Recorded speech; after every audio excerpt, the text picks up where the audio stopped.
કે 60% જેટલી ફિલ્મોએ ટ્રાય પણ કરી કે ભાઈ ચલો લોકોની માનસિકતા બદલીએ કે ભાઈ માર્ક્સ એ જ બધું નથી, સ્કિલ પર પણ વાત કરવાની ટ્રાય કરી છે. અમે પણ એ જ કરી રહ્યા છીએ. છતાં પણ 40% પેરેન્ટ્સના માઇન્ડસેટની અંદર હજુ માર્ક્સ જ છે. આના વિશે શું તમે કહેશો? કેમ બદલાતું નથી હજી? Hello audience, this is your host Akash Ukani and thank you for choosing this particular topic to watch. જો તમે આ પોડકાસ્ટ ક્લિપ માટેનો ફૂલ એપિસોડ જોવા માંગો છો તો તમે અમારી મેઇન યુટ્યુબ ચેનલ સ્કિલ જોગીને સબસ્ક્રાઇબ કરીને તમારી લાઈફ એન્ડ તમારા બિઝનેસમાં વેલ્યુ એડ કરી શકો છો.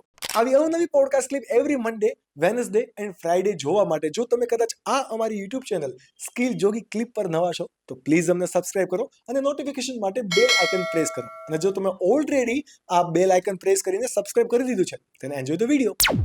એક તો આપણી મેન્ટાલિટી કે ઇન્ડિયન મેન્ટાલિટી એવી છે કે તમને કંઈક નવું આપવા જઈ રહ્યું છે કોઈ વ્યક્તિ, કે ગવર્મેન્ટ હોય કે સ્કૂલ હોય કે કોઈ પણ વ્યક્તિ કંઈક નવું આપે છે એટલે પહેલા એનો વિરોધ થાય. સ્વાભાવિક છે.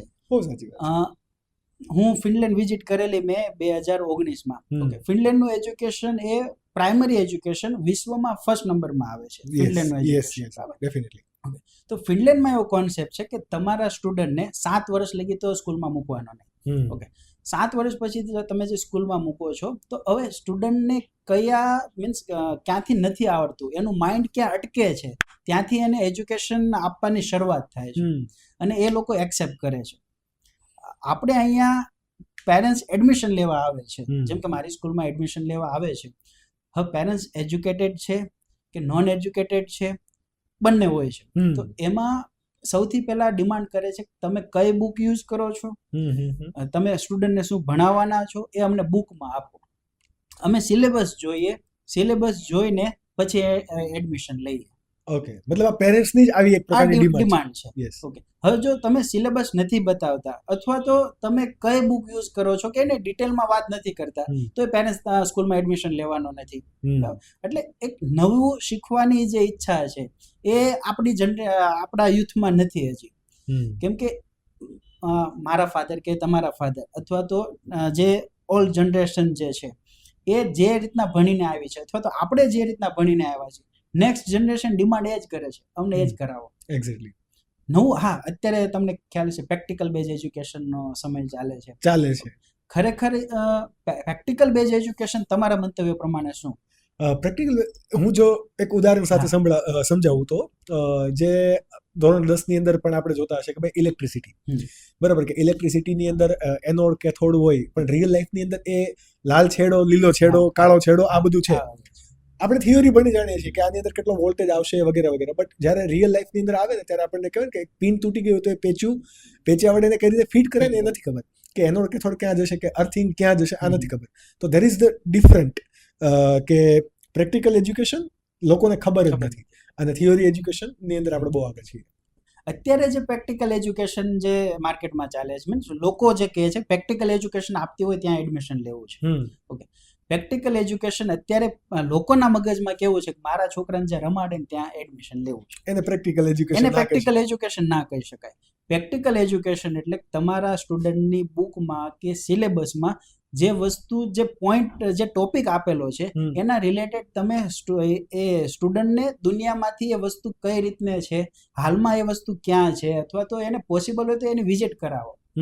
એ પ્રેક્ટિકલ એજ્યુકેશન થાય છે. અત્યારે પ્રેક્ટિકલ એજ્યુકેશન એટલે રમતા રમતા શીખવાડું, એ પ્રેક્ટિકલ એજ્યુકેશન છે જ નહીં. આપણા ઋષિ મુનિ વખતે જે આપણે એજ્યુકેશન ચાલતું, નીચે બેસીને ભણવાનું, પથ્થર વીણવા જવાનું, ઝાડ કાપવા જવાનું કે જાતે બધું બનાવવાનું, એ અત્યારે જો કરાવું તો એલસી જવાની છે, તો એડમિશન કન્ટિન્યુ નથી રહેવાનું. તમને ખ્યાલ હોય તો જાપાનની હરેક સ્કૂલમાં સ્ટુડન્ટને પાઠ પાડવામાં આવે છે વીકલી બેઝ ઉપર. જાપાનનું એજ્યુકેશન પણ એ રીતનું છે કે આપણી જે ઋષિમુનિ પદ્ધતિ હતી ને એ પ્રમાણેનું જાપાનની એજ્યુકેશન છે, કરંટ એજ્યુકેશન. સેમ વસ્તુ ફિનલેન્ડનું છે. જાપાનમાં એ રીતનું છે કે સ્ટુડન્ટને ક્લાસ વાઇઝ ટાસ્ક આપવામાં આવે કે આ વીકમાં તમારે ટોયલેટ સાફ કરવાનું છે, અને ત્યાં કરે છે. કેમ કે રિસ્પેક્ટ, એ લોકોને ફેમિલીમાંથી રિસ્પેક્ટ શીખવાડે છે. અને અહીંયા આપણે કેવું છે કે ટીચરે સ્ટુડન્ટને માર્યો છે તો પેરેન્ટ્સ આવીને સ્ટુડન્ટની સામે ટીચરને ગમે એમ બોલે છે. એટલે સૌથી પહેલા એને ઇફેક્ટ ક્યાં પડવાની? સ્ટુડન્ટ ઉપર પડવાની, કેમ કે Student. પેરેન્ટ્સની આપણે સ્ટુડન્ટની સામે ટીચરને ગમે એમ બોલે પેરેન્ટ, એટલે સ્ટુડન્ટના માઇન્ડમાં પેરેન્ટ્સની ટીચર્સની જે વેલ્યુ હતી એ એ જતી જતી રહી. રહી. એટલે એ વસ્તુ પ્રેક્ટિકલ નથી. હમ. આપણે રેડિયન્ટ સ્કૂલમાં અમે એ રીતના એજ્યુકેશન આપીએ છીએ કે કોઈ બી માણસ પેરેન્ટ્સની સાથે જતો હોય, અમે 2 વર્ષ પહેલાં કે 2018માં હમ. આ સ્ટાર્ટ કરેલું કે કોઈ ભિખારી છે એ ભીખ માગે છે.